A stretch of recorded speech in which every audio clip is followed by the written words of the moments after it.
same room, throw a fit. No fear, no shame. Wild South run through my veins.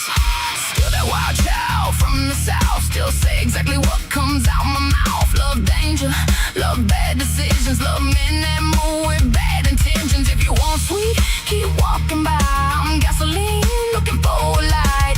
Too damn bold to ever switch. Forever that cocky little bitch.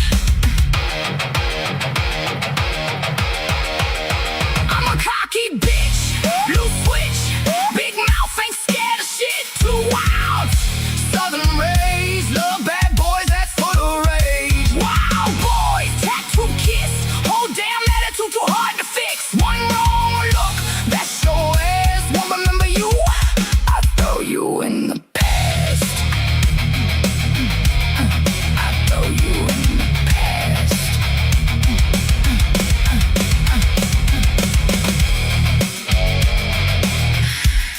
Too much for him anyway.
The first generation of Fight Camp revolutionized the at-home boxing game by allowing you to track your punches and your output in real time and see your long-term progress. And after years of learning, research, and feedback, we went back to the drawing board to bring you, drum roll please, the new Fight Camp Experience console. With this upgraded experience, you can now access the next level of Fight Camp. Starting with partner workouts. No need for just one person, you can now have another person work out with you, and our console does hold up to 4 trackers. An updated round-by-round scoring and punch goals, plus celebrations of new achievements to keep you motivated. A new look and feel on your live screen.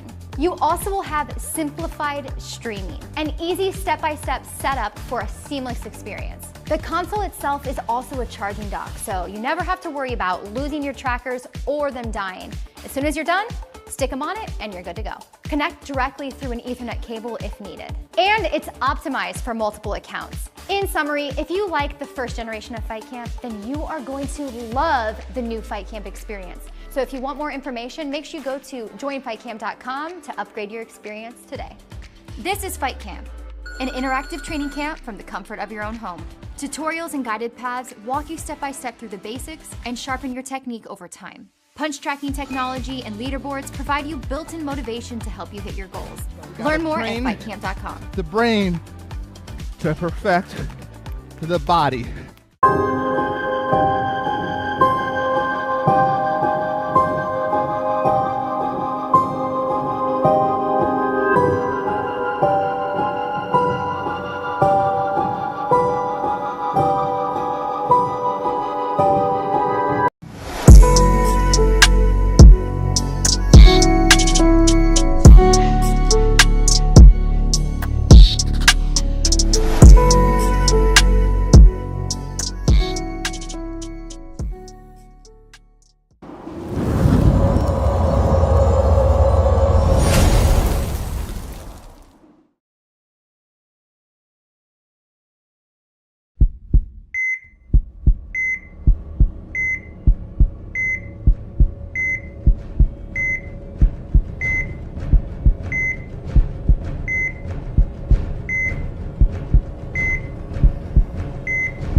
He has opened doors for others. He fights the fight for us. My number one constituents can't vote for me because they're students, they're in the classroom. So my fight is taking it to the State House and making sure all the dollars that we contribute to our tax base is coming back to the city of Brockton. When people talk about Brockton, they're not thinking negative, they're thinking positive. Once you invest into your youth, you're gonna have a rich community.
In the pain, I already know a cry. Better stayed, but I know I testified.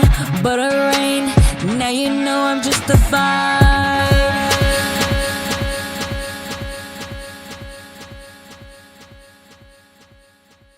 Try me, and I'll probably end up laughing cause I never back down. I'm that chick with a clean ass whip. I don't need that shit cause I got my own now. I get hard, I get tired of fussing, fighting, guess I gotta crack down. Don't mess with me, cause on everything I'ma have to bring the whole city out. Try me, and I'll probably end up laughing cause I never back down. I'm that chick with a clean ass whip. I don't need that shit cause I got my own now. I get hard, I get tired of fussing, fighting, guess I gotta crack down. Don't mess with me, cause on everything I'ma have to bring the whole city out. Hi, my name is Karen. I'm a mother just like you, and my son rides a motorcycle. So please check twice, save a life. Motorcycles are everywhere. For more information on sharing the road, visit mass.gov/RMV.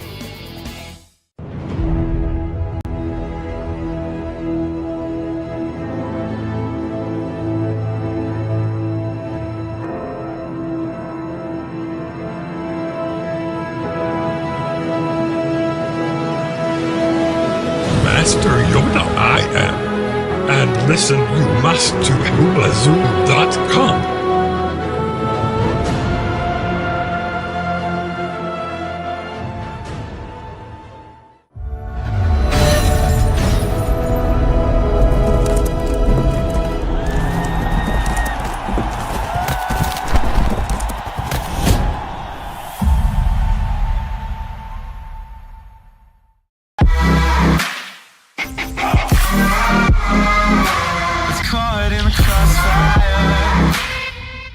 The movie, music, news, television promos, trailers and videos used in this production are protected by the Fair Use Act.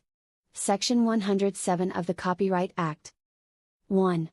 The purpose and character of the use, including whether such use is of commercial nature or is for nonprofit educational purposes. 2. The nature of the copyrighted work. 3. The amount and substantiality of the portion used in relation to the copyrighted work as a whole. 4.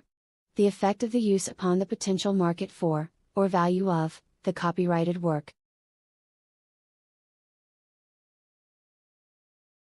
What's your name? I already said it. Trooper what? I already said it. So. What's your badge number? You're all set. I already said it. What's your badge number? I already said it. It's on camera right here. Have a great night. Take care. You heard what he said. You already said Take care, brother. You heard what he said. I already said it. I have mine too. It's Corcoran 4688. What's your badge number? It's gonna be on the summons that I gave you. What's your badge number? 5043. 5043. Yeah. That's it. You know that's illegal, right? Herman 5096. That's twice for All you. right. Have a great night, sir. That was fucked up. Absolutely. I prove points. Have a great night. Take care. Right over here, sir. Give me my license. You have your license. It's time to go. Have a great night. Yo, I don't have to leave, bro. Hey, show everybody your suspended license on your camera. I don't have no suspended license, bro. Well, I just showed Mummy who's here to grab your car. Bye. You're a liar. Have a good one. Let's have fun with this in court. Let's have fun with this in court. Suspended. Why are you being a dick, bro? Suspended. Suspended. Have a great night. You fucked up.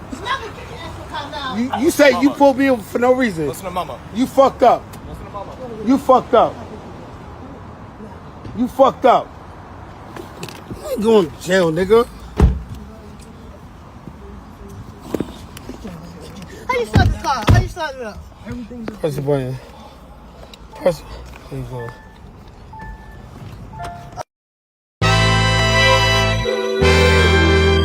Can you dig it? Can you dig it? Can you dig it? This is blasphemy. This is madness. This is the proof.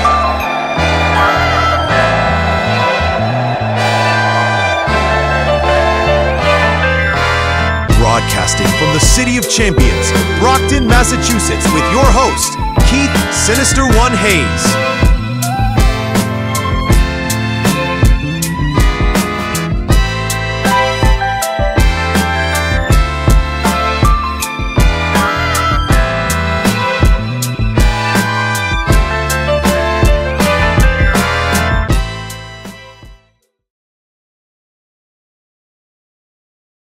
All right, it's your boy Sinista1 broadcasting live from the City of Champions. You are watching the booth. It is July. It is July 14th, and it's a solo show tonight. No guests tonight. A lot of people already in the chat. I'm laughing because of the video that I just showed. Shows, you know, the difference between what happened to me yesterday and what happened to James JRock, who tried to out the Mass State Police in a viral video, and the video sure the hell went viral. It went viral for the wrong reasons, bro. Like I'm applauding the Mass State Police on this one. Let me give them my sponsors and supporters real quick, because the shit was hilarious. Michael Douglas Bretto, MDB Electronics. If you have a controller that you need to get fixed, Xbox controller, get it out to him. 24, 48 hours, you're back to gaming. Viana Marie, her music is everywhere. Check her music out. Get those streams up. Tactical Target Systems. When I go to the zombie targets that I use at the range, support Tactical Target Systems, the life-size zombie targets. That's what you see right there. I Love Boston Sports. Reach out to Marlon Williams at South Shore Plaza. I Love Boston Sports for those custom t-shirts you see here. Kimberly Ann Empowerment Photography. Ladies, if you want to take some photos that you never thought you'd take, reach out to Kimberly Ann Empowerment Photography. Black-owned business, Daryl Smith, Mobile Patrol, Foot Patrol, Armed Guards, Unarmed Guards, Security. Reach out to Underwatch Protective Services. And then, before we get into the news booth, let me go back to that video to open the show. So James JRock, he's this wannabe influencer, and there's a ton of them out there now that are popping up all over the place. A ton of these influencers are all popping up. They're getting tons and tons of views. It drives me crazy because I've been doing this podcast thing for close to 20 years. I remember me and Frank Zanowski went down to cover Bellator. And I had all this mini podcast before it even had a name. I had all this like equipment to do a show on the scene. And, you know, we show up, Bjorn Rebney's there, the president of Bellator, and he was looking at us like, what is this? And we're like, oh, we're going to do a live interview on the set. You know, we're going to stream it over the internet. And he was like, what? And, you know, he sat down, and that video is actually out there. PBR let us come down there, and we had all this equipment. It was crazy. So we were doing this shit before all these people who are getting all these looks and stuff for influencers. But this James JRock, he's like this influencer. He comes back to Boston, and he makes this video and tags it and says, this is why the F I don't like coming back to Boston. Mass State Police, this. And I watched the video. I got it and I shared it right away because I was rolling, bro. Like how you gonna try to put up a video and try to make the Mass State Police look bad in the video, while in the video your mama is coming to save you, bro. Like, your mom's is coming to save you, bro. And what's even worse is that the cops, the very 3 Mass State troopers you're trying to out and make look bad, bro, James JRock, they roasted you, bro. Like, this was so viral in the worst way. Dude, if I could interview the state trooper that says suspended 3 times on the speaker, on the PA, oh my God. Look, bro, James JRock, if you're watching this and seeing this, bro, I commented on James JRock's shit and he called me a dickhead on the post. He called me a dickhead on the post, James JRock, because I posted what I felt. And my feeling was bro, you have no idea how easy you got off. You come up here from out of state, driving a car with a suspended license, and they allowed your moms to come to the scene and take the car. Now, you were you are on Gallivan Boulevard, bro. Like, you're right there by the Bricklayers Union Hall at the Shell gas station. That's a major area. Down by the tanks. Tall ships are in town. Bro, you deserve to kiss every ass of those Mass State Police troopers who were there, bro. You have no... Driving with a suspended license, first of all, you could have been locked up, number one. Number two, your car would have been towed and impounded and would have started racking up impound fees as soon as them tires hit the tarmac at the impound lot. Oh yeah, they already starting to charge you the storage fees, bro. And it was on a weekend, so you would have been locked up till Monday for court. So now you talking Friday, Saturday, you talking 3 days of storage. 3 days of storage for your car in the impound. Bro, you have no idea how lucky you got. And they let your moms come get the car. And you up in here, yo. James JRock. You out here trying to be a content influencer out here and James JRock, it might be time for you to just, I don't know, do something else. I mean, it's, I don't know. I don't know. I'm just sitting here like, this dude, man. You want to out the cops, but then you end up getting outed yourself, which to me was just insane. Insane. Do something else! Do something else! Spoiler That's it! alert. That's all we want! Do something else! Spoiler alert. Holy Spoiler alert. There's no spoiler alert, actually. There is no spoiler alert.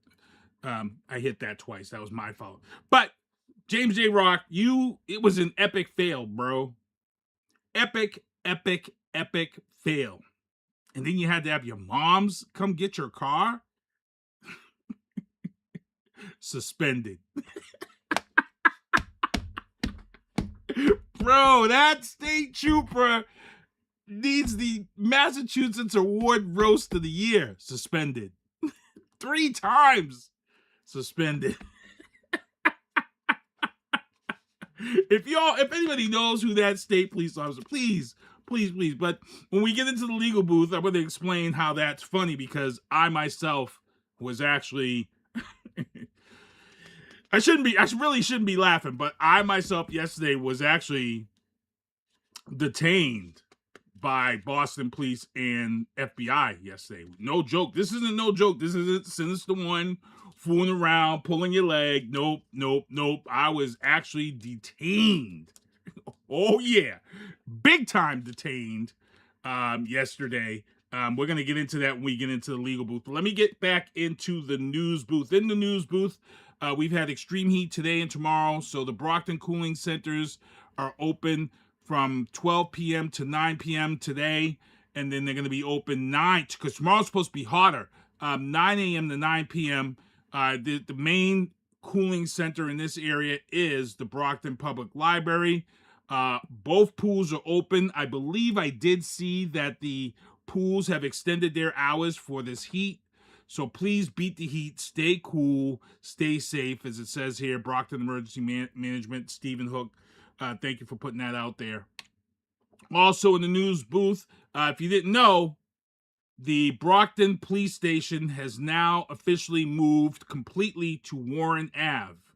So the Commercial Street Brockton Police Station, and in my notes I put, because some people, if you know, you know, the Brockton Police Station has now moved to Warren Ave.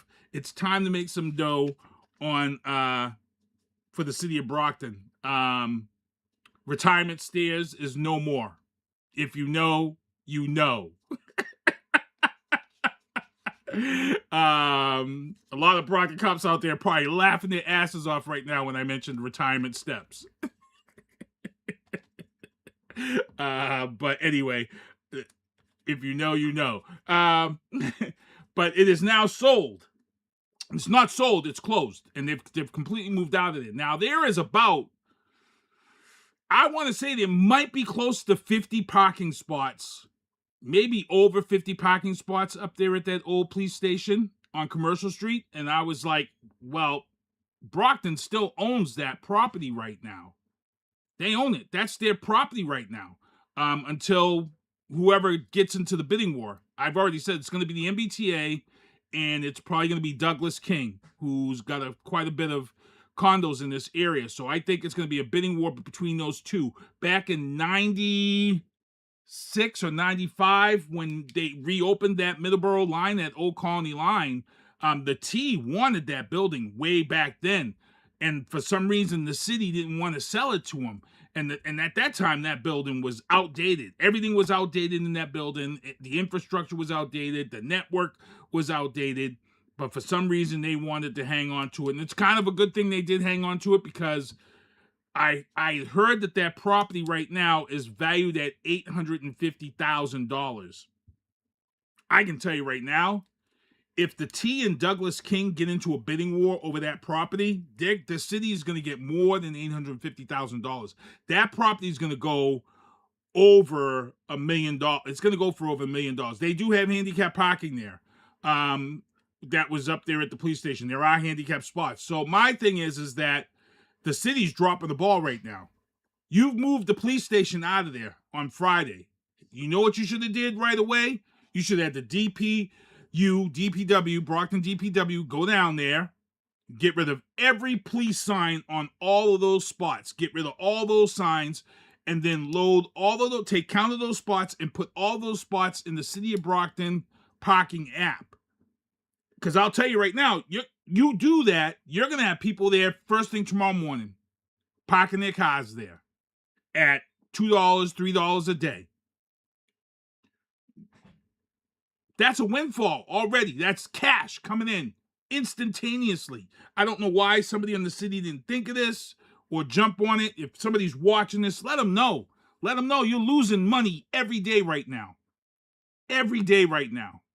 Go down there, get rid of them signs, put the pay. I forget what the parking app is for the city of Brockton, but put them signs up and let people start parking. Because when you go up the hill, to the old police station, you can park on either side. There's spots on either side going up. When you come around, there's spots on either side. Then you got the spots up there on the station.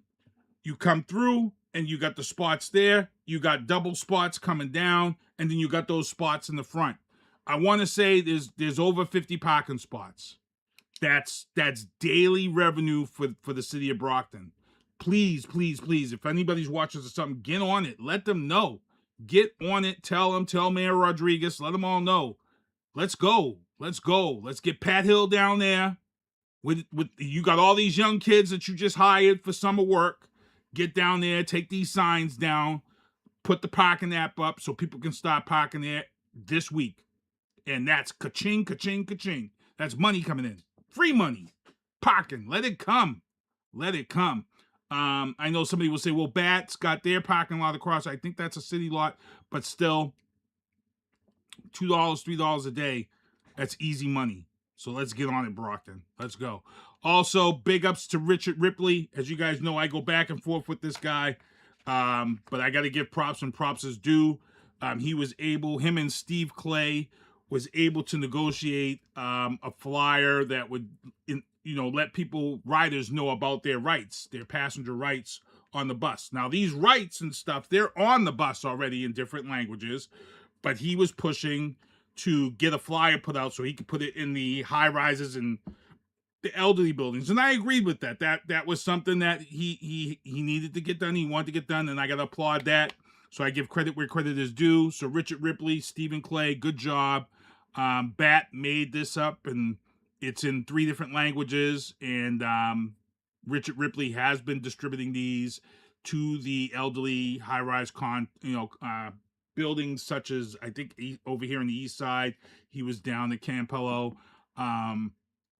So big ups to him. Real good stuff for him. Like I said, I have a love-hate relationship with Richard. He actually called me names this week, and I was like, really, bro? Really? I don't know. It's wild. Also in the news booth, I'm going to hold this story because I actually reached out to the Brockton Enterprise, and they have a writer, Amelia, who is overseeing this story. So I've reached out to the Brockton Enterprise to get Amelia on, who is handling the covering of this story, and I've also reached out to the Brockton Police Department to come on and talk about this. But we had a body found last week at the Brockton wastewater treatment facility down at Oak Hill Way. And as you guys know, this is actually, as soon as I saw the story, I actually reached out to Chris Helms. Because I reached out to Chris Helms and I was like, hey, if I'm not mistaken, this is like the third or fourth body found down there. And he was like, yeah, he goes, I thought so too. And then, we waited a while and then we came back and we were both like, yeah, it is. So he said that this Amelia is covering the story.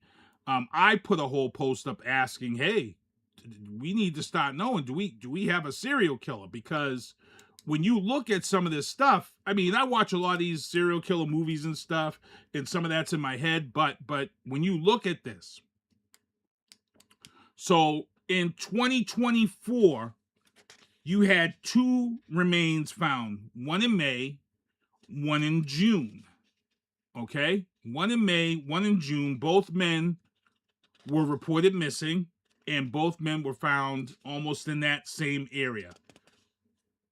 So when you look at it, why you think that this might be a serial killer is because you had a body in May of 2024, a body in June of 2024, and then you say to yourself, well, maybe this serial, now the heat's on because you did back to back, and you say to yourself, okay, the serial killer now goes kind of into hiding. And what month are we in now that we find the body? July of 2026. So now, if this is a serial killer or could be a serial killer, you've got consecutive months. Even though they took 2 years off, this person, if it is, and if it comes back, this person has resumed the monthly schedule. May, June, and this body was found in July. I know it's a reach. I know I'm just thinking out loud because I watch a lot of serial killer shit. But it's the type of stuff that when you bring profilers and stuff like that in to start seeing, these are the type of things they look into. Now, another reason why this kind of sticks to me is because I'm actually connected to someone who survived an attack down near that water. Now, as you guys know, the river that runs behind the Oak Hill Way waste water treatment facility, that is the Salisbury River. I actually know someone and connected to someone personally who was attacked. They don't know who the attacker was. The attacker attacked them at night, attacked them and their partner. The 2 of them were left for dead in the water to drown. One of them did pass away and died. The second one did survive, was questioned by Brockton police, and was released. But this person that did this to them was never caught. Attacked the 2 of them and left them in the water to drown. So this is why this is kind of also in my head. I have that connection there with the person who survived. So this is why I'm wondering, do we have a serial killer in the city of Brockton? I had somebody reach out to me when I posted the story, and somebody said, hey, Keith, I'm not sure if you know this, but that area of Oak Hill Way has kind of been a dumping ground that a lot of people don't really know about because, it's always been bodies of homeless people and things of that sort. So usually sometimes when Chris Gagney says, let me write this down. Vinny Politian. Okay, who would that be, Chris? If you can drop that, if you want to say. Contact that person. I will contact that person. But somebody said these bodies down there have been down there since 66. This has been an issue. Now, I moved to Brockton in 78. So I don't remember any of that when I was younger, but I do remember in my teens, there were bodies down that way. I remember Oak Hill Way, UPS pits, that was many stories because we used to ride our BMX bikes down there. But I'm really going to look into this. Once I get Amelia from the Brockton Enterprise on, we can really chop it up about this, chop up the history, because I know she's doing a story on this. She was asking for records and things of that sort, so I'm going to be curious to see what she finds about it. The state coroner, would also have records of how many times they've gone down there. The name of the person found has not been released yet. And, okay, some dude who does all investigations on Court TV. Okay, sounds good. I'm going to put that in my mental Rolodex and notes here.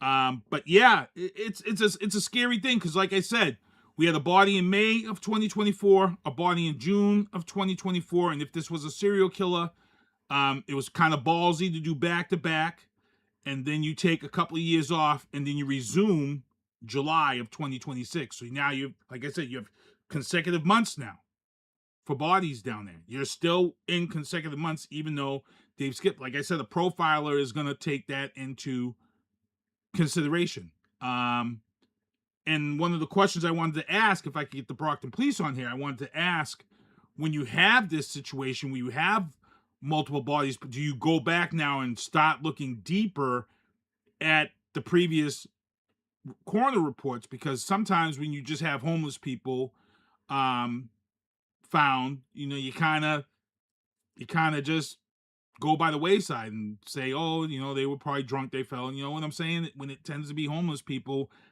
I'm going to say that there's not a lot of effort that goes into when they find homeless people dead. That's my opinion. That's just my opinion. This would be a reason to go back and really start checking deeper, and start checking under the nails or whatever, see if there was a struggle or whatever. Who knows, because this is, like I said, this is kind of creepy. It's kind of creepy. So we're going to see. Like I said, I'm trying to get the Brockton Enterprise lead reporter on this on, and somebody from the Brockton police station. So I did reach out to the proper people. And once I lock that down, I think I'm going to do like a special episode on this to cover it. So we'll go from there.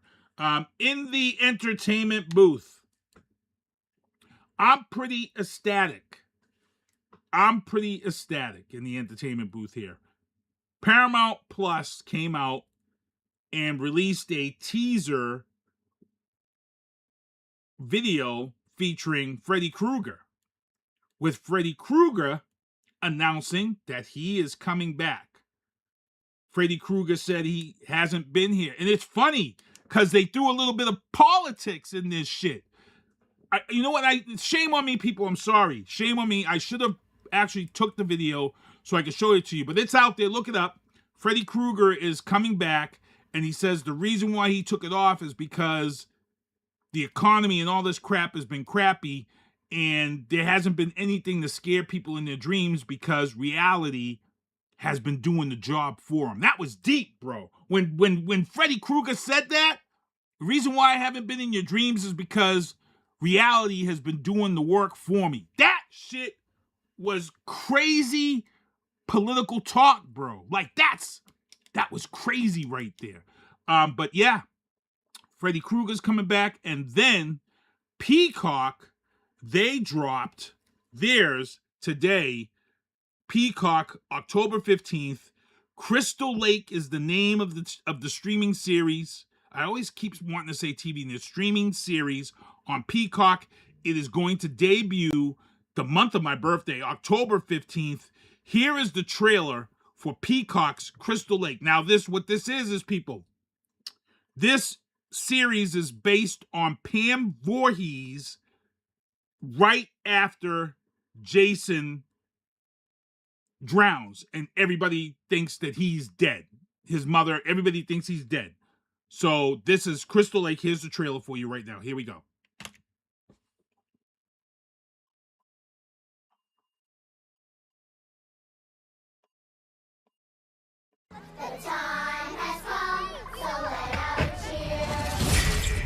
It's like someone put a curse on this town. It all started when that kid drowned last summer. There's something in these woods, and all it knows how to do is kill.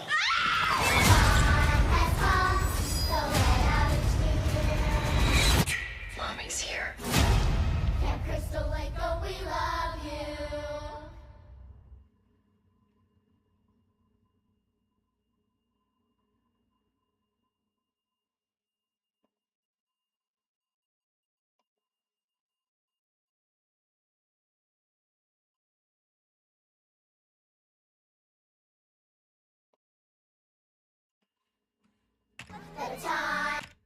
October 15th, Crystal Lake, Pam Voorhees. So the funny thing is that's the mother. That's the only thing I'm kind of like, because we all remember the mother Betsy. So she had short hair. So I don't know. It is what it is. I'm ready to see it. I'm ready to see Freddy come back. I'm ready to see Crystal Lake with Jason's mom doing all the crazy stuff that she was doing. Because it's a great trivia question that throws people off. It is one of the greatest trivia questions in horror movies. Because you could be at a bar and ask the question, who's the killer in Friday the 13th? And you will argue and fight with everybody in a bar, because everybody's gonna say, a majority of people are gonna say Jason. Hardcore trivia, hardcore horror movie fans are gonna say Pam Voorhees, the mom, in Friday the 13th. Everybody will, a majority of people are gonna answer Jason, and it's not. Jason doesn't start killing people until Friday the 13th Part 2, because he saw his mother get her head cut off by Adrian at the end of Friday the 13th Part 1, because everybody thought Jason was dead. So Jason, at the end of Friday the 13th Part 1, he sees his mother get her head cut off, and that's what starts the mass murdering spree in Friday the 13th Part 2. If you guys remember, Adrian, the survivor, is killed in the opening scene of 2. Jason kills her. And people also forget that Jason in Friday the 13th Part 2, he killed everybody and walked around with a bag, a sack of potato bag thing on his head. People tend to forget that too. Everybody thinks he had the hockey mask right from the start, and he didn't. He didn't have the hockey mask right from the start. He got the hockey mask in 3. Right? Because I think he had the bag all the way through 2, and he got the hockey mask in 3, which was the 3D film. So, which was badass, because that was the first of the 3D movies of that era. If you guys remember Friday the 13th Part 3, that was the first of the movies when you didn't have the red and green no more. The 3D was imposed right into the film, so you got those other the new type 3D glasses, and that was really good. That Friday the 13th Part 3 was really good. That was one of the good ones. 7 was my favorite. Let me know what your favorite was, but Friday the 13th 7 was my favorite. It was like Jason meets Carrie, because the girl had telekinetic powers. And the reason why I like 7 is because it was movie history. For those who don't know about the movie history behind Friday the 13th 7, Friday the 13th Part 7 was the first time they changed the actor who was playing Jason to Kane Hodder. Kane Hodder was a stuntman, And they put Kane Hodder in this role because they knew by having Jason go up against this girl who was kind of like Carrie with this telekinetic power, they knew that they could take this movie in a certain way that slasher movies have never been taken. And Kane Hodder brought that stuntman aspect of what they could do with this movie. And when you go back and you look at Friday the 13th Part 7, Friday the 13th Part 7 isn't just a horror movie. It's like Friday the 13th Part 7 is like an action horror movie. When you go back and watch Friday the 13th Part 7, that was kind of like an action horror movie. They had Jason doing shit that they could never do because they didn't have a stuntman in that role. And Kane Hodder changed that role completely. It changed. Kane Hodder as Jason in 7 actually changed horror movies as we know it by having stuntmen and people who could do these things in these films. So if you're going back and you're looking, what's up, Travis? If you're going back and looking at crucial moments in movies that changed movies' trajectory or history of movies changing that nobody really knows about, that's one of them. The casting of Kane Hodder in Friday the 13th Part 7 is a historic moment in horror movie history. Historic. I don't think people understand how historic that was, because it, like I said, you put a stuntman into the role of the serial killer, of the slasher, and it just changed everything historically for movies. I'm a geek when it comes to that. You all might be like, what the F is he talking about? Shut the F up, bro. We don't I'm a geek. I'm a geek like that. I learn stuff that that drives me happy. Like 300, in the movie 300. Movie history was made in the movie 300. That was a film. 300 was such a low budget film. It was filmed on one small studio. And if you go and watch the making of the movie 300, it is insane. And they won an Academy Award because they did something that had never been done before. So if you guys remember the scene when King Leonidas, that first battle that they have, and King Leonidas is just going through everybody, just killing everybody. And the camera shot is just fucking insane. I'm gonna just drop that part. If anybody remembers the movie 300, that scene when King Leonidas is going off and he's cutting the dude's legs, that scene, that movie won an Academy Award for a cinematic achievement because they shot that scene with 3 different cameras. And what they did was they had the 3 different cameras at 3 different distances. And then what they did was they took the footage from all 3 cameras and edited it together. So you got this zoom in effect, zoom out effect without having to zoom in and out, because you would have. So you'll see the difference. If you guys remember, go back, watch 300, watch that scene. And because they use 3 different cameras, it's not your normal zoom in, zoom out, zoom in, zoom out, where you lose the continuity. It's so if you look it up, you'll see it. That's one of the, like I said, I'm a geek. You guys are probably like, Keith, move the fuck on.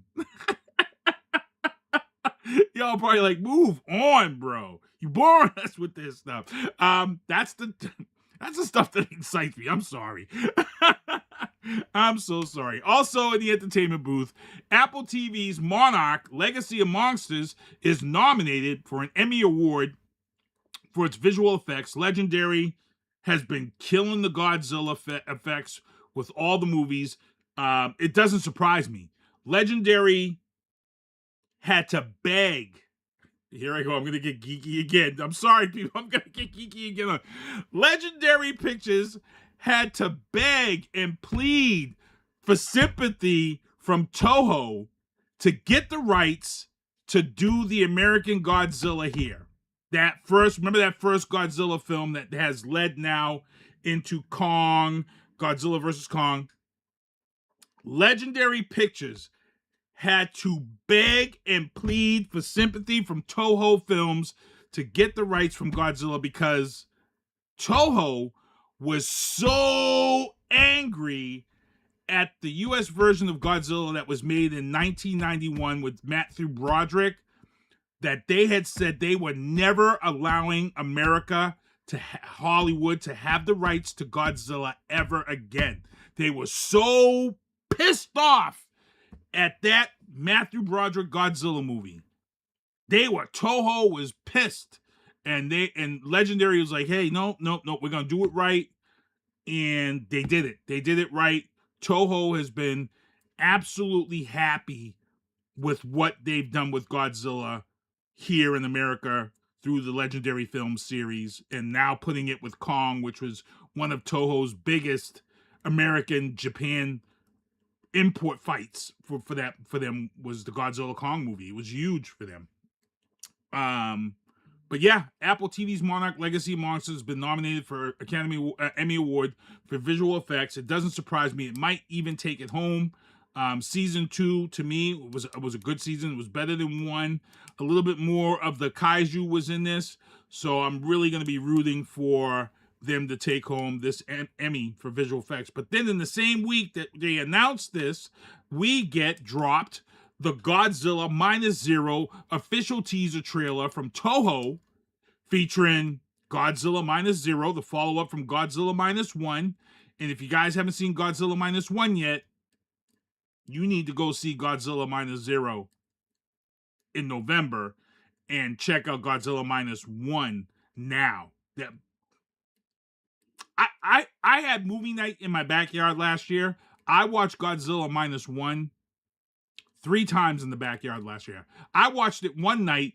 My neighbor was like, what are you watching? He come out and he sat with his beer and watched the movie with me from his yard. Because I have a big screen.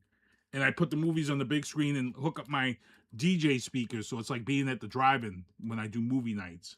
And it's a good time. It's a good time, people. Sometimes I'll cook on the grill, sit down just before it gets dark. And then I'll throw a movie on. So Godzilla -0 comes out in November. I believe it's November 6th. It opens in Japan. November 7th. It opens here in the U.S.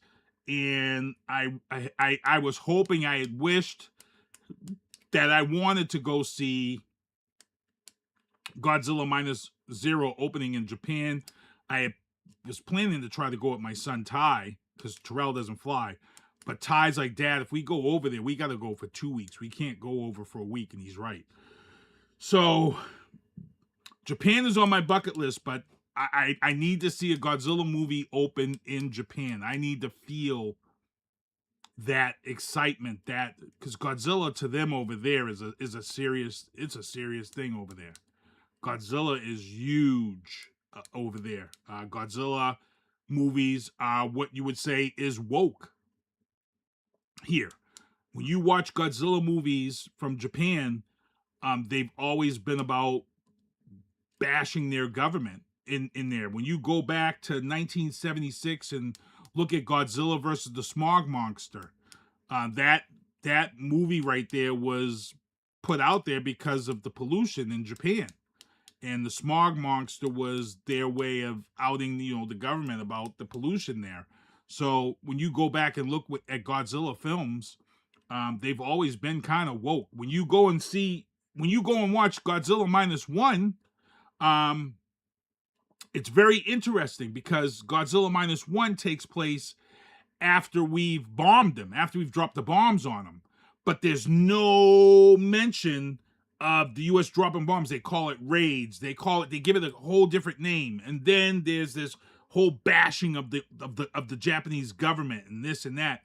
And then the plot itself, when you go back to Godzilla -1, the main character is a kamikaze pilot who decides he doesn't want to take his own life for the government and comes back to the island that, that they're stationed out of. And it's a very, if you haven't seen Godzilla -1, bro, it's a crazy storyline.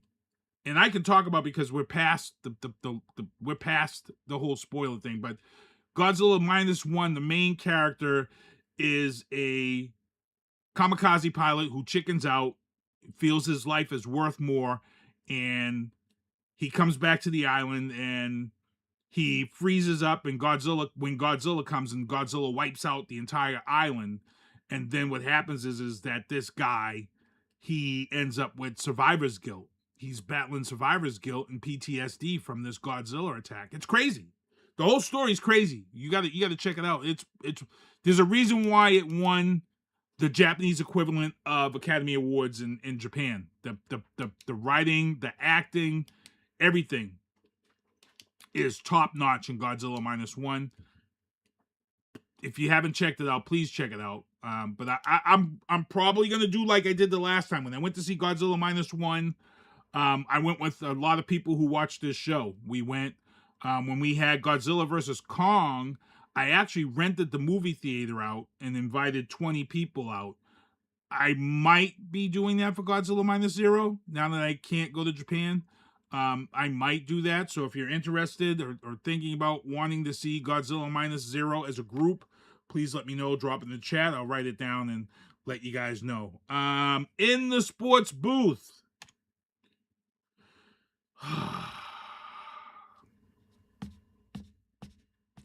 This is the only story in the sports booth because it's really the only story that's worth talking about right now. See that guy up there? That's Conor McGregor. Conor McGregor has not fought in the UFC for close to 5, maybe 6 years. Because last time he fought, he broke his leg. And if you all look back at that, it was nasty. Nasty when Conor broke his leg. Conor has been out of the UFC. He's been battling drug and alcohol addiction.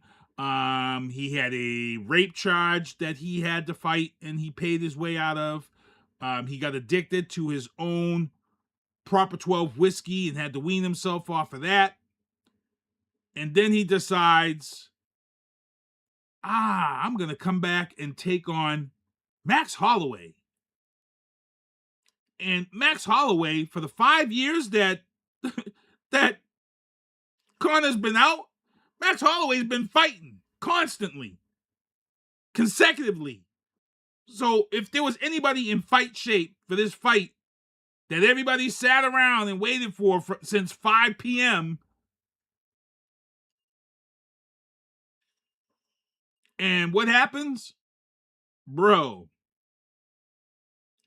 Conor's walkout was longer than the goddamn fight. It took Conor longer to walk to the cage than it did for him to lose this fight. It took longer for them to get their instructions, tap gloves, and come out fighting. Conor McGregor probably beat Aaron Rodgers' injury on the Jets when he got injured and blew out his knee. So the fight starts. Conor comes right out and wants to do this super kick, and you see it. Buckles, goes right down. And he gets up, he tries to make his way around, and he can't, and he goes to do something, and he twitches, and the ref just stops it. Fight's done. Stops it. So now the talk begins. Everybody's pissed. Can't believe this. Blah, blah, blah. Now, there's video of Conor when he gets to the cage and he's taking his sandals off that he did his walkout. And you look at the video and it's like, holy shit. Bro, it looks like he's already hurt. He couldn't even get his foot gear off because he's wincing in pain. Now, prior to the fight, they had warm-up sessions they were showing on the screen. He looked fine in the warm-up sessions, but now people are calling this out. Now, that night they mentioned that someone had placed a lot of money on Max Holloway and bet, and they were saying what the payoff was and this and that and this and that. And sometimes you got to wonder and say, did Conor and them know that he was already injured? You got to ask that question. And the reason why I ask that question, for those who don't know, MMA, UFC, had already banned a school 5 years ago. If you guys didn't hear this story, banned. It was a major MMA school, and what this MMA school was doing is, all of these MMA schools, if the fight's on a Saturday, they usually have like a media day on Thursday or Friday. And what this school was doing is that they'd host their media day, everyone would come down, and then their fighters would look real good on media day. Their fighters are looking top notch, ready to go. And what they was doing is that night of the fight, this school's certain fighters was getting upset. They were losing. And then come to find out that the school and the fighters and the trainers, they were all betting on the fighters to lose.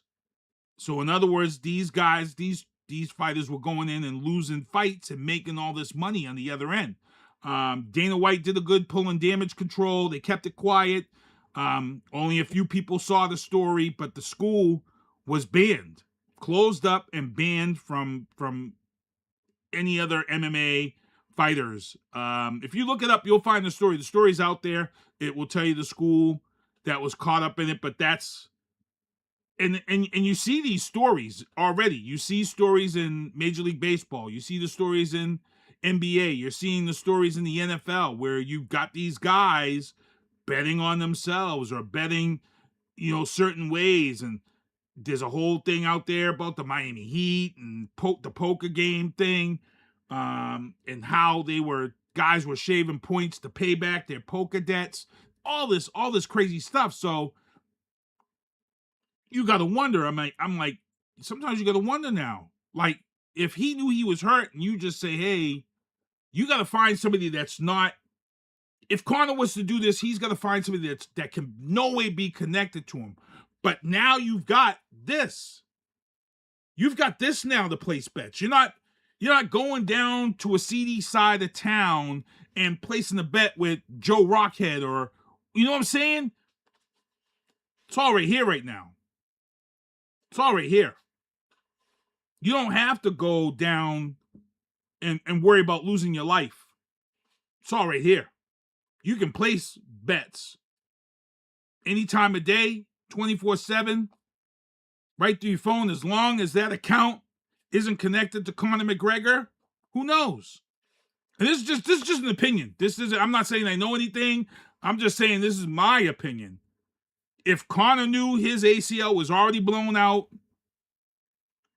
granted, yeah, he's going to get paid regardless, win or lose. But the thing is if you wanted to make a little bit more money on yourself, hey, I'm going to put that bet in. I'm serious. I mean, you got to think about this. Because he had been losing some money on his proper whiskey. Let's make some money back.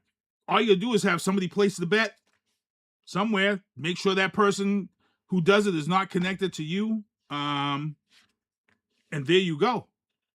So who knows? We're going to find out. And if he was hurt before this fight. And if he was hurt before this fight, it's probably, if we find out that Conor McGregor was hurt before this fight and he didn't tell Dana White, Dana White's gonna cut his ties with him. And I'll tell you right now, the next time you'll see Conor McGregor fight will be Jake Paul. I'm just letting you know. We're probably not going to see Conor McGregor in the UFC ever again. Your next fight for Conor McGregor, once he comes back from this, it's going to be Jake Paul. It's the only way for him to come back and make money. I can't see Dana White risking to put Conor on a main card again after this happening twice. Because this is the second time. Remember, the last time he came back and fought, he dropped the weight. He had to get to the right weight, and he broke his leg throwing a kick. So let's see what happens. Conor McGregor, like I said, It's a tough one. It's a tough one. And it was my only story in the sports booth, in the legal booth. Show cause hearings are usually private, but Mayor Rodriguez's show cause hearing for the assault and battery charge will happen in an open court. Keep following the Brockton Enterprise. They will have the date, where, and when. It's probably not going to happen in Brockton court. It's probably going to happen at a different court like this last one did. Remember, there is a minor involved. I really haven't talked about this case as much as you see everybody else talking about it. I've been doing this show for close to 20 years. I've learned from Kevin Tocci and some of the people over there at WXBR. You know, they taught us how to do things the right way. And I'm not here to speak on things that I don't know anything about. I'm going to let the legal process take its course. As you saw last week on the show, my guys, first Tuesdays, Ken Diesel, R-Squared, Ken came right on here and he shut that shit right down because everybody was talking about the state police file paperwork to the magistrate. He's guilty, and it's like, he's not guilty. They just filed the paperwork with the magistrate, and the magistrate has to see that if there is enough to go ahead and do the charges. So we'll see. Renee White's in the chat. She says, Wareham in August. Wareham in August. So I'm going to wait. I'm going to keep my mouth shut until we see what happens Wareham in August, because we're talking about somebody's daughter who's a minor who also had some issues with being triggered from previous sexual issues. So I'm not getting into this at all. I want the courts to figure this out and get this going. The only thing, like I said last week on the show, it kind of upsets me because Brockton mayor seat is only a 2-year seat. This guy Mayor Rodriguez has spent the first 6 months battling the battle between him and Jean Durancourt over the ballot count. Remember that? We spent close to 6 months with that, and now we've got this. This is gonna take him right into next year.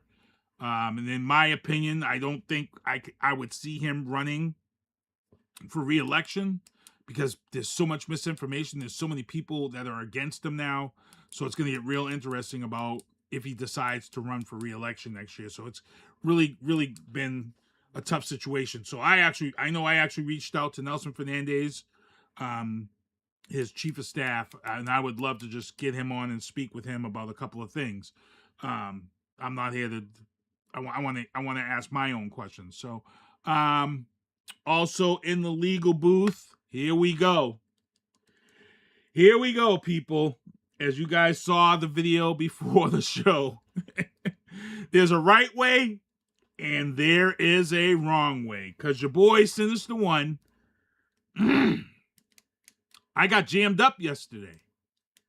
Jammed up. And I'm not, look, I see a lot of people out there, they're like, oh, he thinks he's a know-it-all. I don't know it all. Trust and believe me, I don't know it all.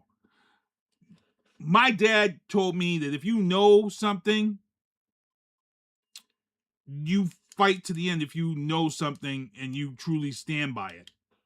If you don't know anything about something, shut your effing mouth and keep it shut if you don't know nothing. And that's how I've always been.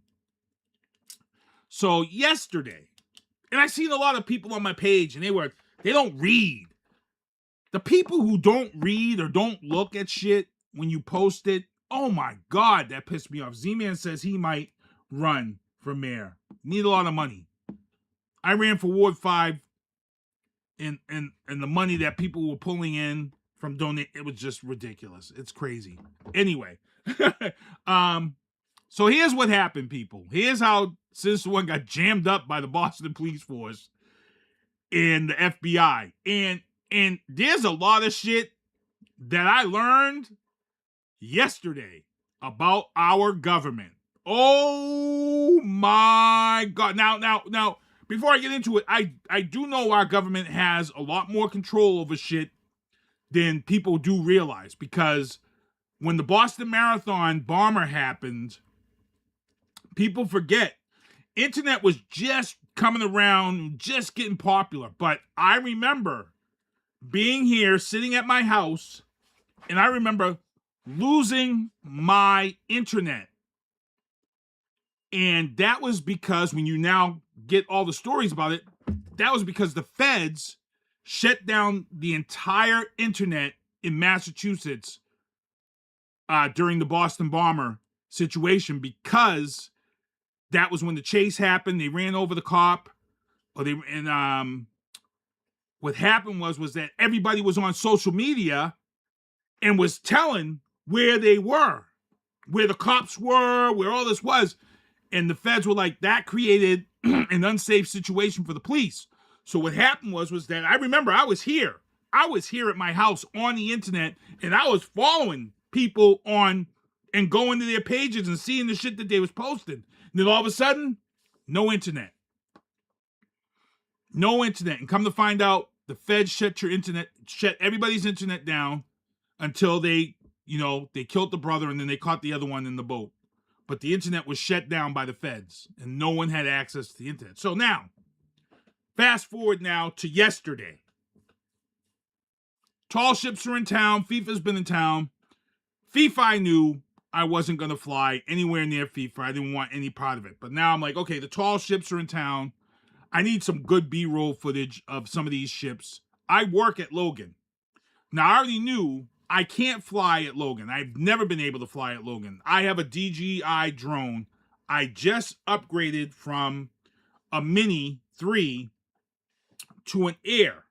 I just got my Air, 3 months ago. The thing is with the DJI Air 3, it's a bigger drone, and I have to get my 107 if I'm going to be using it for commercial. But I hadn't done it yet. That's my fault. That's my ignorance. That's my stupidity, because I just got the drone. I hadn't got my 107 yet. I got to take it online and get it. So that's my stupidity. That's my ignorance.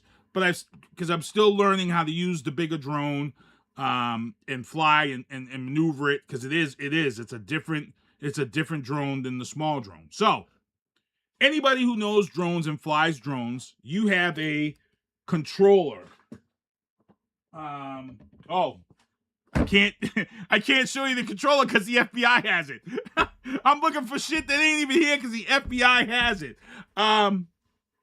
So I have a controller. So on my DJI mini drone, you use your phone as the screen to check your stuff.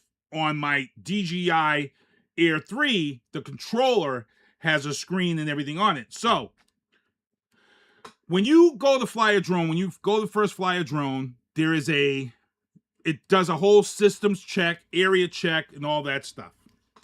There's a map, and it's called Before You Fly.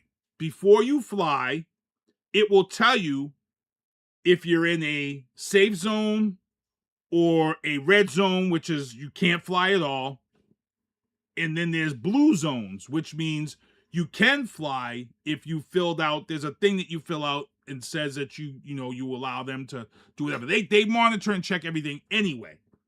So now what happens is that I know that I can't get anywhere near the tall ships or anywhere near Logan because within 1 mile. I knew this. I know this. So I'm like, my boss was talking to me. He's like, hey, if you go up to Maverick Station down by the wharf, there's a whole park and all that stuff. He's like, you might be able to get the footage down there. And I said, you know what? I can. I'll go see. I said, my controller will tell me anyway if I can fly it or if I can't fly it. So now I leave work yesterday. I get my drone. I zip down to the park, the wharf, which is in East Boston, Maverick Station. So I get down, I get out the car, get out of Vengeance, and I unpack my stuff. I put my joysticks on my controller, open up the drone. So what you do is you have to link the drone. You power up the controller first. Once you power up the controller, then you do what is called a link to the drone. And you have to double press the power button on the drone. That powers it up and then starts the link to your controller. Once linked, it does a systems check. It makes sure your props are good, make sure your sensors are all clear, nothing's in the way. Then you place the drone down, and then it makes sure that you're clear. There's no obstruction. So the first thing that come up was that I was in a blue zone, which means I was in the clear zone. The red zone for me on my controller was way out in the water. Way out in the water. So I'm like, damn, I said, I really can't go far out. I said, but where I'm at right here, it shows on my controller that I can at least go up. So I'm like, okay, if I go up maybe 50 feet, because there was 2 tall ships to the right on the wharf, and then there was one across the way, and then there was one actually sailing.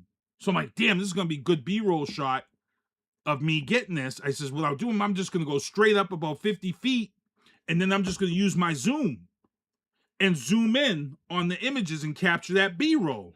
Yo. Yo. Don't fuck around with the government, people, or Boston police with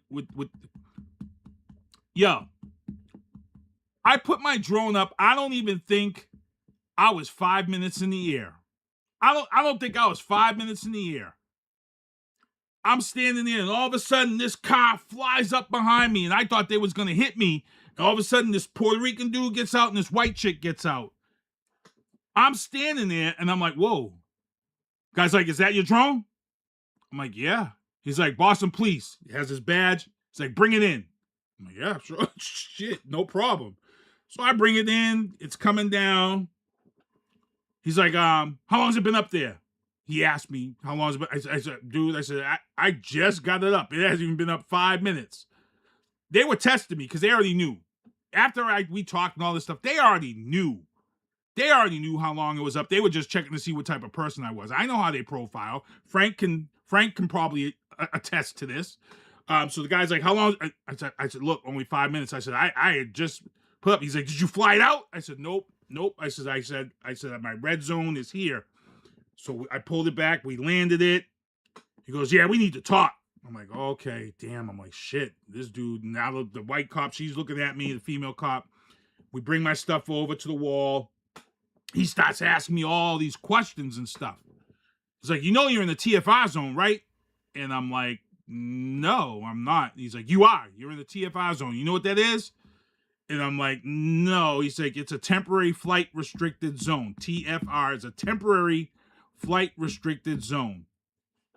So for those who don't know, this is a zone. The temporary flight restriction zone is a zone created by either the feds or the event organizers. So like FIFA or Sail Boston can say, hey, we don't want drones to be in this area. And then the feds say, okay, we're going to designate it as a temporary flight restricted zone. So now here's the problem. And this is thanks, and I hate to say this because people are going to say I'm doing, and it's not. This is thanks to Donald Trump, this issue. So the cop says to me, he says, he goes, that's a DJI 3, huh? Yeah. I said, yeah. He goes, oh. He's like, you're like the 30th person today that we've had to pull down. He's like, and they're all, everybody's saying the same thing. So here's the problem. Trump banned DJI drone from being sold in this company. I own a DJI drone, and I'm super anal about software that I use when I buy something. So for me, in my mind, I'm super anal. I'm like, bro, I'm not using anybody else's third-party app because I don't want nobody messing or taking my shit or doing whatever. So I stick with using my DJI app with my DJI drone. So since I've been flying my drones, I've always trusted DJI. Because of the ban, the places that are standard red zones like the airport or jails or things of that sort, things that are standard blue zones, things that are standard white zones, that all stays the same in the DJI software.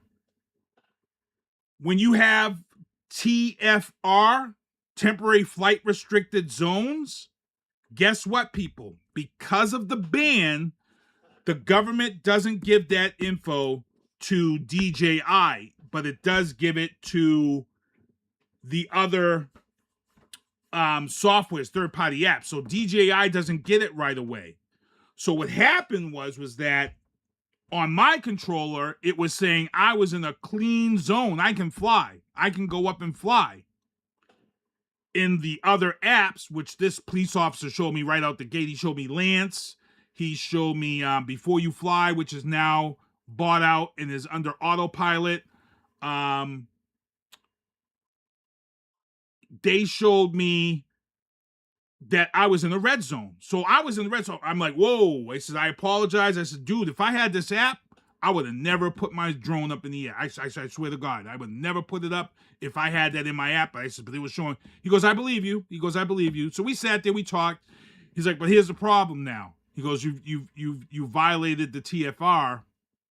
He goes, this is a federal thing. He goes, I got to call the FBI in. I'm like, what? He's like, yeah. He goes, I got to hold you here. He goes, the FBI agent's going to come. He's going to talk to you, and we're going to go from there. I'm like, oh, man. So now they have a group chat. They have a whole group chat with the FBI. They take a picture of the drone, take a picture of my license. So they're chatting with the FBI guy. And while we're waiting, he's like, he's on his way. So they start talking to me. And now, you know, everybody's kind of let their hair down because now they know they kind of realize I'm not a threat. I'm just this guy whose drone controller showed me this and it was this. So the cop, Officer Polano was his name. Boston Police Officer Polano. Cool dude. Once everything, the girl, I didn't get her name. They was cool. We was laughing. He's like, is that your bike? Is that your bike? I'm like, oh, Vengeance? Yeah. And they went over, they was looking at Vengeance and laughing about it. And we was talking about it. And we go back and he's like, oh, he's coming up. He's coming. So while we're waiting for the guy to come, Officer Polano, thank you, sir. He was showing me all these apps. He's like, get this app on your phone. Get this app on your phone. And he's like, do you have your 107 yet? I'm like, no. I says, I just bought this drone. I said, I just got this drone.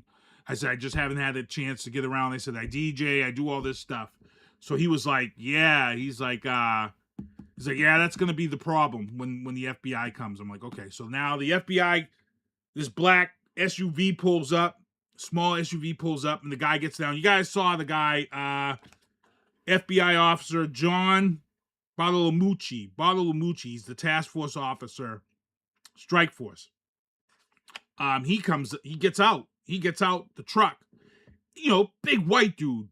And he gets out and, you know, he's all business. He gets out the truck. He's all business. I'm like, oh, no. Oh, my God. The funny part is the police officer knows him because they're doing this thing together. He's like, hey, he's cool. He tells him. And this must be like a police officer, FBI. He's like, he's cool. He's like, he goes, he'll explain. We'll explain. He's like, but he's cool. And all of a sudden, I seen this white dude's demeanor completely change to where it's like, okay, I don't have to be scared. This guy's coming over. He's probably gonna educate me. So he comes over. He starts going through the same thing that the Boston police officer says. And I'm like, yeah, I know. I says, but on my controller, it's showing. He looks right at it. He goes, oh. He's like, you got a DJI Air? I'm like, yeah. He goes, I got a DJI too. He goes, let me guess. Blue zone. I'm like, yep. No red zone at all. He goes, yep. He goes, DJI isn't getting the temporary flight restricted zones in their controller. He's like, you got to have this app. And I'm like, I start laughing. I go, the police officer just showed me all these apps. I'm like, bro, I'm getting them now. I says, because if I had known this, I would have never put it up in the air. He goes, well, you're lucky. He goes, because the last guy didn't comply. He goes, and I took control remotely and splashed his in the ocean. I'm like, huh? He's like, yeah. He goes, he didn't take it down. He goes, so where he was at, he took control. So here's the thing, people. When you're flying a drone, the feds, just from what I heard yesterday, they can take control of your drone at any time because in your flight log, it's like your phone, an IP address or a MAC address. Your drone has the same thing. So if you're flying somewhere you're not supposed to and the feds see your drone, guess what? If you don't comply, they can go right in, take control of your drone, and crash it. He said to me, he's like, you're lucky you comply. He goes, because he goes, I watched you. He goes, I seen you ping. He goes, you put your battery in your drone right here and turned it on, right? Because there's a wall there. I go, yeah. He goes, as soon as you press, because like I said, you double press the button. The first button is to power the drone up. The second button creates the link between the controller and the drone, which now sends information to the FAA. When that second button powered up and it linked, it powered up. It showed up on wherever he was watching, the FBI guy, it showed up. My drone showed up. The numbers of it showed up. My name probably showed up.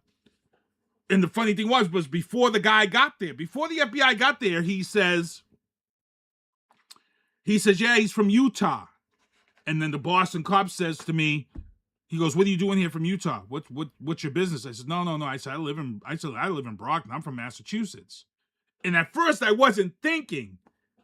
And the guy's like, no, he's from Utah. He goes, I'm getting the Utah identification off this guy. And the Boston cop's like looking at me. He's like, hey, he's saying that you're from Utah. I said, oh no. And then I popped. I'm like, no. I says, I have a license to carry in Utah and Massachusetts. I said, that's why he's thinking I'm from Utah. I says, no. I says, I have a license to carry in Utah. I says, and he's like, so you're from Massachusetts? I go, yeah. He goes, okay, so you have a license to carry in Utah? Yes, I do. He goes, why? I said, because I travel, I DJ, I go places. I've been to Mississippi, so I try to get a license to carry for those states that I could end up visiting. He goes, okay, that explains it. So finally, the guy, we're all talking and stuff, and the Fed guy says to me, hey man, he's like, you got to get your 107. He goes, if you had your 107, he goes, I wouldn't have to confiscate this drone. He goes, but because you don't have your 107, he goes, I have to confiscate it. We got to go through it, make sure there's nothing on here, blah, blah, blah. I'm good. I'm like, oh, hey, yo, do what you want. He let me pack it up. He gave me his card. He says it's going to take about a month before I can get it back. But he said, get my 107. And then he said the law changed on drones. So every drone comes with a number. You're assigned a number just like a plane in the FAA.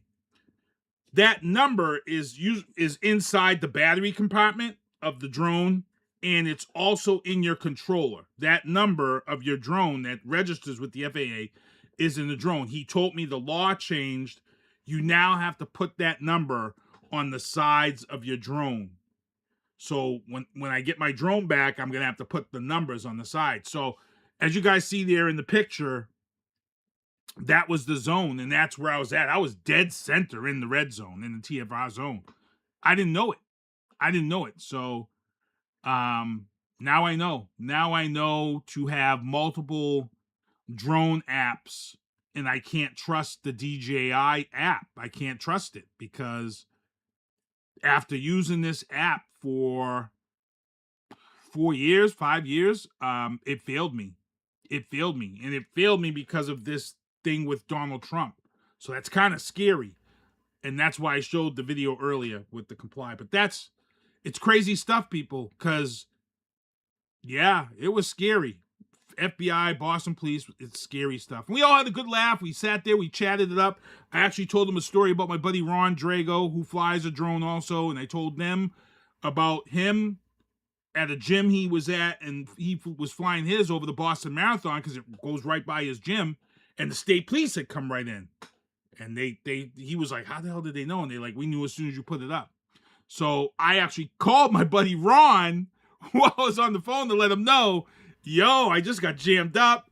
So the cop was making jokes to him, and he's like, yeah, we're going to slap the cuffs on him. You got to bail him out. And we were making jokes. We was laughing. It was a good time. So if you guys know Officer Polano and his partner from the Boston Police, give them a shout out. Good people. U.S. Department of Justice, FBI, Task Force Officer John Bartolomucci.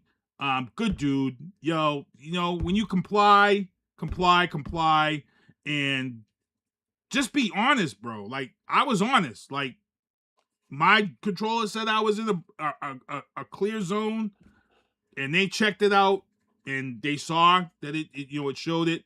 I can't wait to get the drone back, because there will be like short video footage of the boats and then me bringing it down. So I'm pretty sure that's going to be funny to see. But yeah, big shout out to those, they're out there. And he said to me, the FBI guy said to me, he said, don't be surprised if your name or whatever is mentioned in a feel-good story. He goes, because he said that there's plans to, when FIFA's over and when the sale Boston's over, they're going to be putting a story out about how many drones they confiscated during these events. He said it's going to be this, how they do the PR story to justify jobs and funding. So he says, don't be surprised if that story comes out and people's names are mentioned. He gave me the heads up on that. So we'll see. Hey, they're just doing their jobs. Like he said he's going to try to get it back to me before the month, but he said that, it's going to take about a month for me to get it back. The FBI place isn't far from my job. So hopefully it all goes through and I can get that back, and we'll go from there. But yeah, kind of a funny story. Figured I'd share it with you guys. It's crazy stuff, but good learning lesson. Also in the legal booth, if you guys saw the Take Care of Veterans Act, there's a lot of going back and forth over this Veterans Act. And no, they won't erase my footage because there's nothing wrong with the footage. The issue wasn't the footage, and the issue wasn't the flying it. The bottom line issue was that I didn't have a 107 for commercial footage. That was the issue. That's what the Fed said to me. He said to me, if I had my 107 on me, he would have gave me the drone back. Those were his exact words. If I had my 107, he would have gave it back to me. And that's shame on me. That's my ignorance for not going out and getting the 107 as soon as I bought this drone. So I gotta get my 107 now, so I don't get jammed up. And in one of the things he told me, he said, if I have my 107, he said, if I have my 107 and you have these events like Red Sox games, concerts, Sale Boston, he said that when you have your 107 and you have events like this and you know that they're putting up a TFR, he says you can go to the event organizers like Sale Boston and say, hey, I'm Keith Hayes, Sinista1 Productions. I'd like to get some B-roll footage from Sale Boston, and they'll approve it. And if you fly a drone, at certain places and certain times, if you're in a restricted zone, it will have you enter your number, your number. So you're gonna enter. So I would have entered my 107 number because they're gonna issue me. The FAA will issue me a number on my 107, and I guess when I go to fly and get the approval, that number I would put in because that does come up on my drone. So now that I know that, I'm like, damn, I really got to get my 107 now because it's going to allow me to get footage. Now, he says that lots of times they're going to say no, they're not going to let you anyway. But he says it's good to know because you still have that 50-50 option to ask and get the okay to fly in that zone. So, hey, it was a good learning stuff. But also in the legal booth right here, as you guys know, Chairman Boast, he's the guy that's backing and pushing this Take Care of Veterans Act. That's a big issue right now. Huge issue. So all of the veteran organizations were backing this bill from day one. And then there was a change made to this bill before it was about to be approved. And the VFW and the DAV caught word that there was a change made without them knowing. And that change was that they were going to eliminate the 10%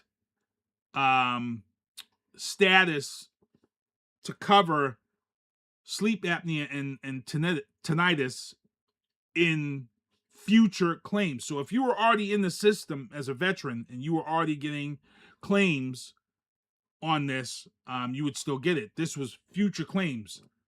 I had people jump on my page and they were like, it's future claims. It's not that big of a deal. Well, it is that big of a deal. Because the reason why a lot of veterans right now are battling tinnitus and having that ringing in the ears is because, first of all, that explosions, gunfire, and all that stuff does crazy damage to your ears. Not to mention, there was a humongous lawsuit because the ear protection that was given to military members was faulty and wasn't providing the protection that they needed. So now the VA, the government is paying out all these claims for the ringing ears, the tinnitus. The VFW, the DAV, there's two other ones. They're like, no, we're not cutting any veterans benefits. We don't care that it's only 10%. We're not cutting any benefits. And to say future claims is crazy because you've already got veterans that are going to be coming back from being over in Iran that may have these issues now. Because remember, they had their base was bombed over there. So you've got guys and women who are coming back that may have this issue. So for you to say any future claims is crazy. They don't want that. So the DAV, the VFW is making the biggest stink. So the VFW went on their website and put a whole post out and said, honor the act. Honor the act, the original act.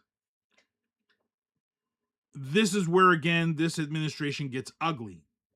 And now ranking member Mark Tallant, as you see here, he's pissed because Chris Bost has now crossed the line and he wants the Department of Veteran Affairs to investigate the VFW comings and goings in their monies.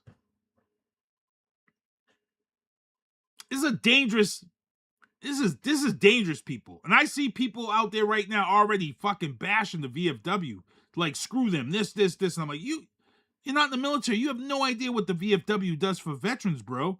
And you have no idea what this weaponization does. They're coming after the VFW now. They're trying to shut the VFW down and cut their funding and try to make them look like they're a bad. So if you don't agree with this administration and what they're trying to do, all of a sudden you're the enemy and they want to cut you out.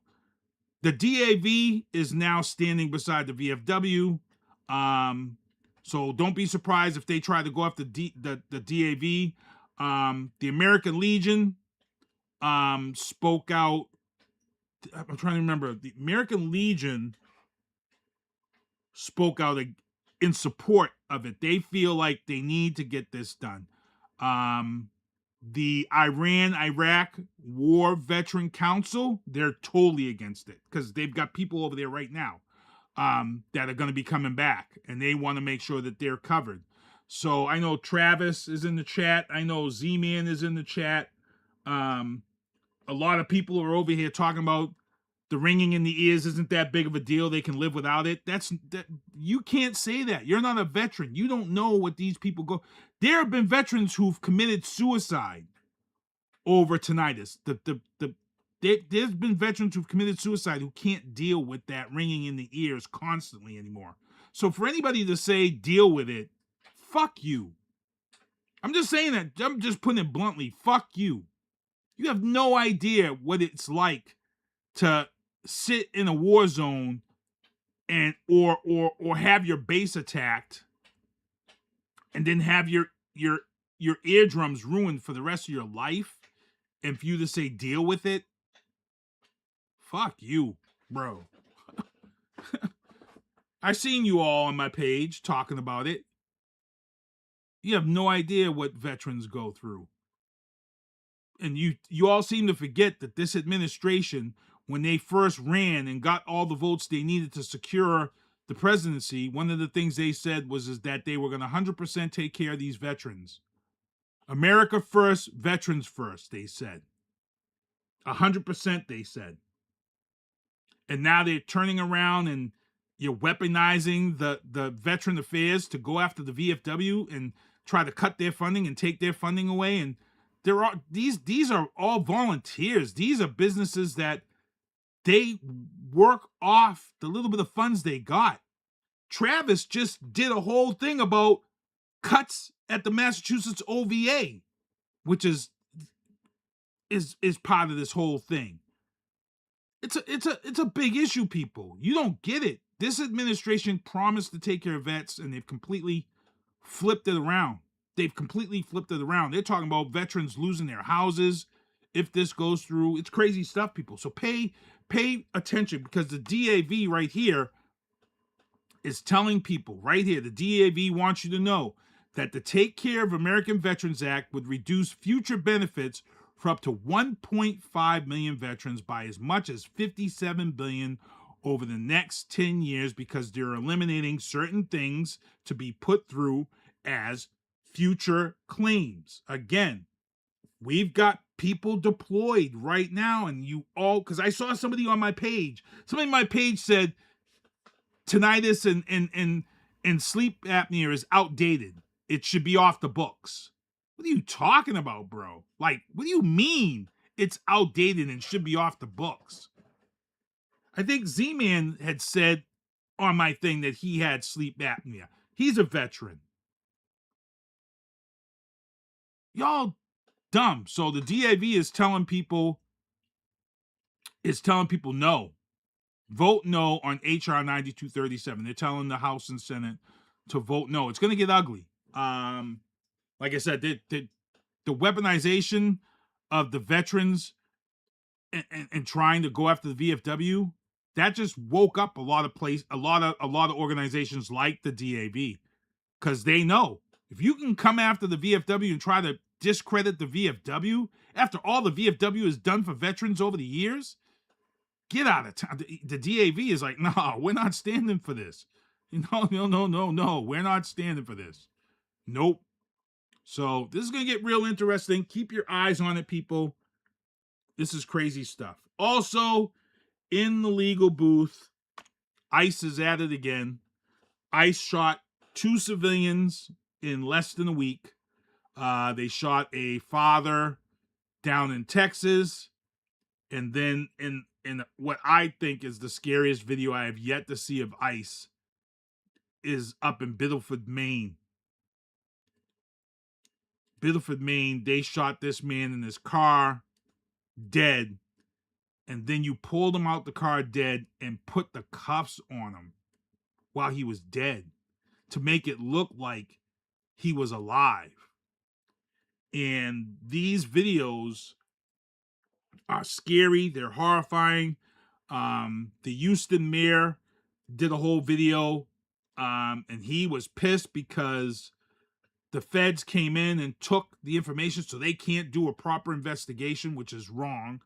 The state and the local police are supposed to be allowed to view and do their own investigation. The feds aren't supposed to come in and take all that stuff, but they are. And this one in Biddeford, Maine, not good. Not good. They didn't need that. The last time somebody was killed by gunfire in Maine was 2023 in Biddeford, Maine. 3 years ago.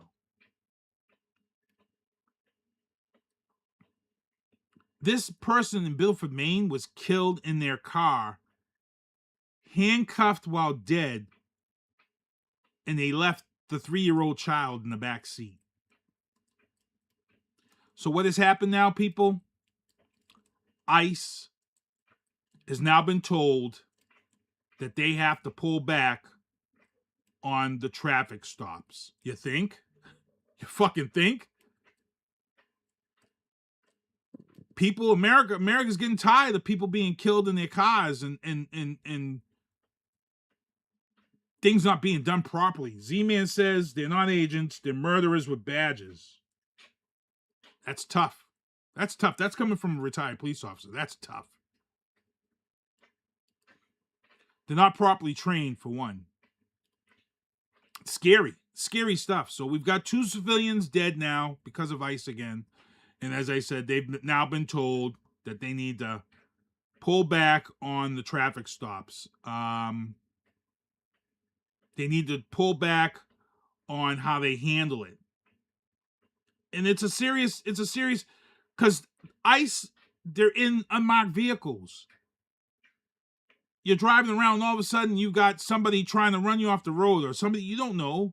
They're saying that this father, Mr. Salgado, they're saying he thought somebody was trying to steal his tools because that's one of the things they do down there in Houston with contractors. They roll up on them and then they hold them for robbery and steal their tools for, you know, construction stuff. This is a guy that's been in the construction business down in Houston for 20 plus years. Everybody knew this guy.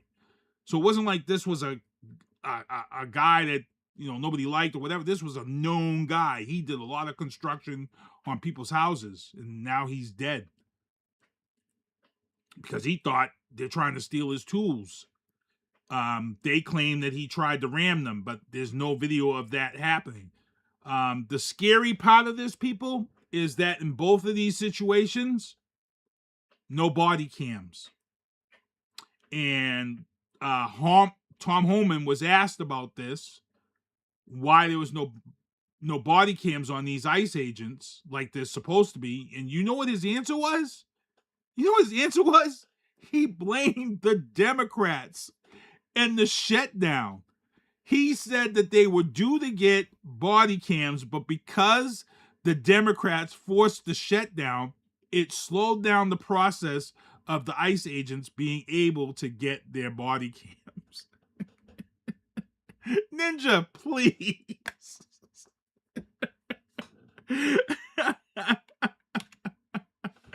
Oh my God, are you for real? Where did they come up with this stuff? I don't get it. In Trump troubles, the only story I got to talk about, rest in peace, Lindsey Graham, 71, brief and sudden illness.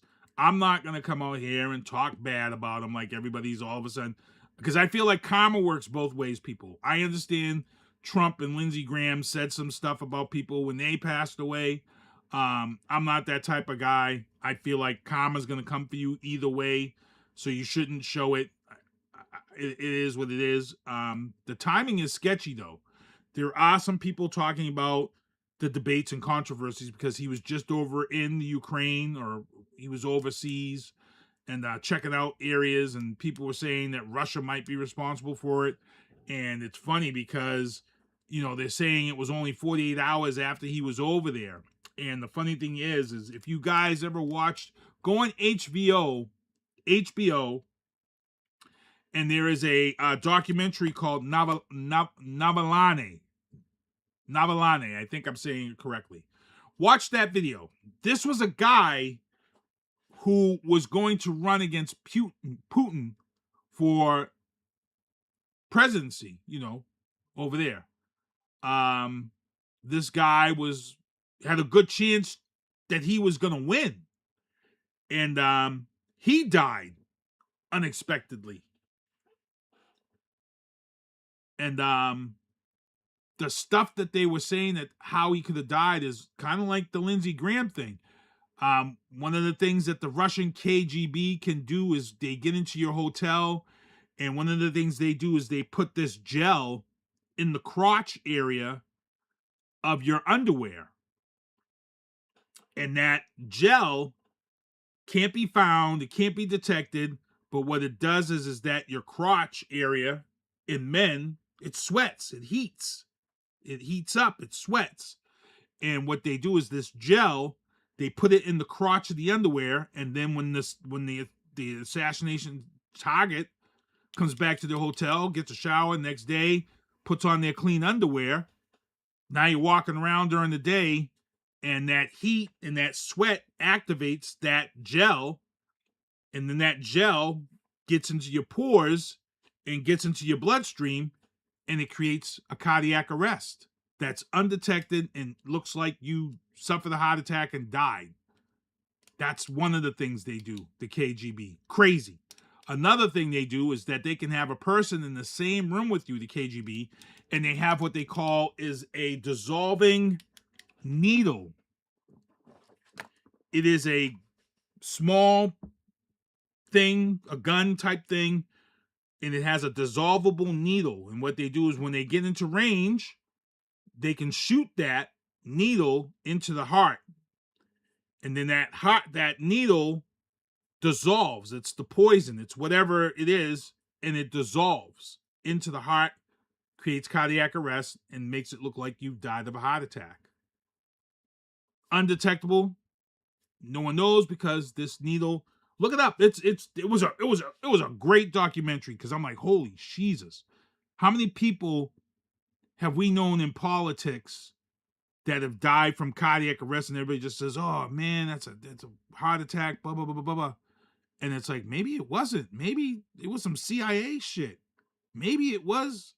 Who knows? Well, brief sudden illness, cardiac arrest, Lindsey Graham. So people are now trying to say that this is kind of what's going on, maybe. I don't know. But if I have to put my tin hat on, I would say, man, I wish there was a way we could check this. But I saw that thing on HBO. And crazy stuff. Hey, I thank everybody for tuning in to the show. I do have Sinista1 shirts. I have Sinista1 shirts with the Sinista1 logo.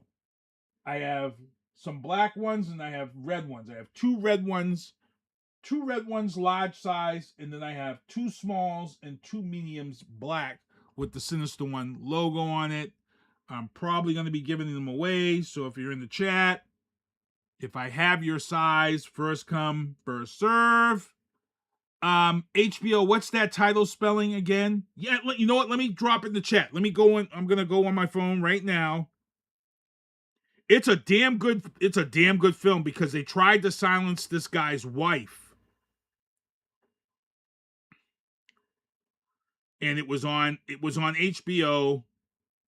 Alexei Navalny, HBO. Hold on. Let me find it because it was in 2022. And it's crazy because the reason why this is so crazy is because he was running against Putin. And they were doing this reality movie, this docuseries, to track him going up against Putin.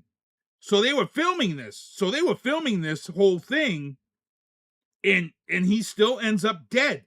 And the eerie thing about this, if you watch it, he's scared the whole time.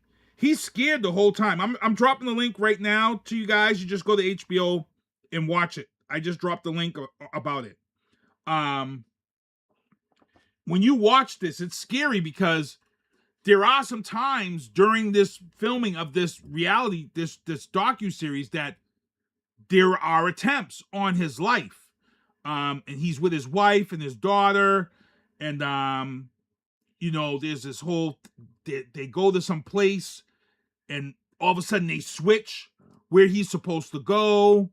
And he's like, nah, I'm not supposed to go here. I'm supposed to be going here. And they're like, nope, we got to switch you. And he's like, nah.